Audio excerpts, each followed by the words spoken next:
Good morning, my neighbors! Ladies and gents, welcome. It's time for an alternative paper review. First up to the Times this morning. Hunt looks for $9 billion to balance his budget. This is an endless story now, isn't it? We are firmly in to tax cut week. You know, we had small boats week, we had inheritance tax week, we had hate marches week. And for the last 5 days, I swear, every single day, there has been a headline with this same story. The Tories want Hunt to cut taxes. Hunt is scrambling around to find the money to do so. Will Father Huntmas come before the election? What will he bring us? Before we realise that buried in the small print was the closure of your local primary. Honestly, like, we should call him Santa Clause 4. I mean, they're really lobbying hard now for these tax cuts, aren't they? It is every single day. Will he make cuts to universal credit? Will he tax business class flights? Will he make life harder for working parents? Will he tax second homes? Oh, no, wait. He's going to shut down Whitehall now. All of this scrambling around and taxing and closing things just to find the money to buy more votes. I mean, honestly, multi-millionaire Jeremy Hunt, really, if you wanted to buy more votes, you know what you should do? You should use maybe £100,000 of your own money. No. Yeah, you just did that. But yes, anyway, here we are on day 228 of Hunt Must Cut Taxes headlines. And honestly, I think we all need a break from it. You know, can't somebody jail a few postmasters or refuse Nigel Farage a Tesco club card or something? Like, just imagine what a better society we could have if the newspapers lobbied for public services as hard as they do for tax cuts. Anyway, yes, this is the story that the Chancellor, Jeremy Hunt, is under pressure to cut taxes as we get closer and closer to a general election. And put simply, you know, he's under pressure by backbench Tories and Telegraph and Express columnists to bribe the public at the expense of local hospitals and schools. Hospitals and schools that we all know are already collapsing. But in this report, he is preparing a route to tax cuts. He's drafting a roadmap that might get us at some stage towards a 2p tax cut on national insurance. Meanwhile, the other big moral panic at the moment is, of course, these hate marches that aren't really hate marches, or mob rule that isn't really mob rule. So really, this is a perfect front page for the Tories right now because it showcases their sister hysterics, CCHQ's twin-pronged approach to pre-election campaigning. You've got bribing people with tax cuts, and then distraction and fear. You've got fiscal recklessness, and then racism and a manufactured crisis over here. You know, you've got the Hunt and Gove half of the page, just here. And then over here, you've got the Suella and Anderson. Like, do you think that the Suellas and the Andersons know that they're just distractions for the Goves and the Hunts? Do you think they know that? Like, at some point, they're going to realise that they're not the main character, aren't they? Like, at some point, it's going to dawn on them that their frothing, hyperbolic non-versation was only ever an expendable rook or knight on a much wider chessboard than they had ever envisaged. You know, they're going to be like, well, hang on a second. Like, I'm not the protagonist. No, you're not. Actually, what you are is you're an idiot. You're a useful but wholly expendable moron. All right, okay. I mean, you had me fooled. Well, yeah. We certainly did. We didn't even really have to try, to be honest, because you're a moron. So anyway, yes, bribes with the tax cuts and then distract with a made-up crisis that you now have to look like you're taking action on. Anyway, it says, definition of extremism will be widened. And it continues, Sunak has asked Gove to update the definition that was set out more than a decade ago. Wow.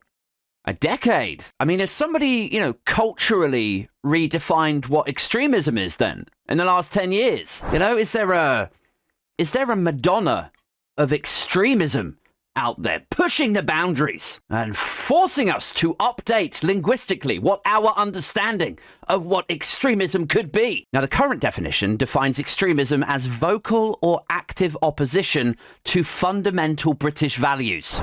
I mean, I could see why that might need updating, because it's a little bit vague. isn't it? Vocal or active opposition to fundamental British values. I mean, it could be a bit embarrassing too, right? I mean, imagine if you were a representative of the Conservative Party, right? And you had lied and cheated and broken your own laws. If you had illegally prorogued your own British parliamentary institution and lied to the Queen. I mean, if your current definition of extremism was active opposition to British values, yeah, I guess you probably do need to update it.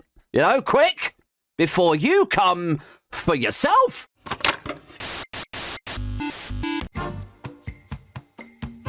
Next to the Metro, anxiety drug deaths soar.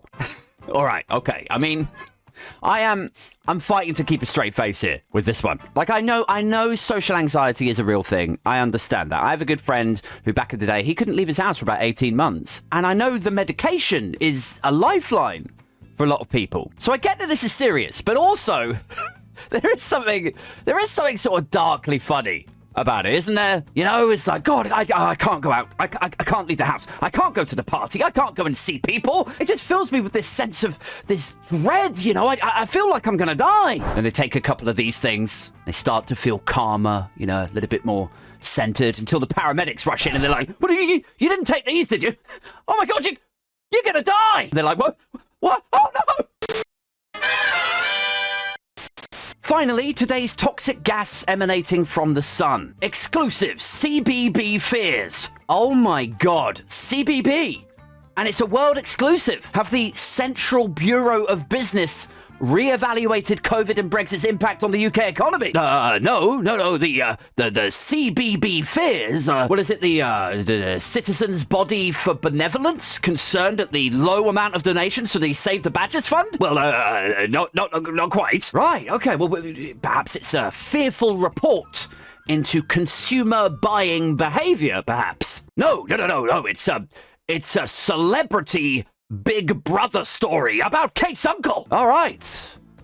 Right. Okay. I mean, Big Brother and a very distant, not even royal, that nobody's ever heard of. I mean, CBB may as well have stood for can't be bothered. I guess the government have redefined the definition of celebrity also. Kate's parents read riot act to Uncle Gary over his upcoming appearance on a reality TV show. Great. Okay, so Kate Middleton's uncle is going on Big Brother, and her parents are worried that he's going to talk about them, about Kate and Wills, and spill the beans, you know, whereas they feel it would be more fitting with family tradition for the Middletons if he never said a word.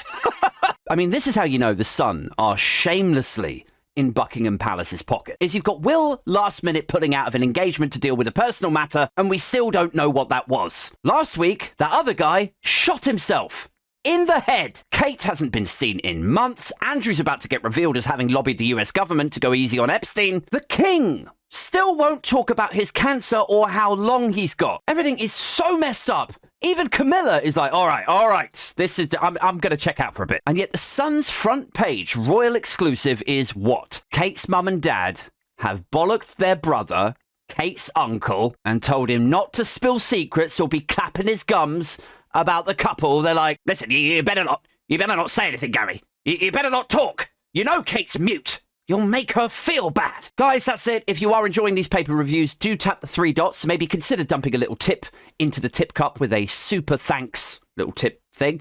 Or if you're really enjoying them and the podcast that I put out, do consider joining the Patreon or the YouTube community. If you go onto my profile, there's a little join button right there. I'll catch you all tomorrow. Peace.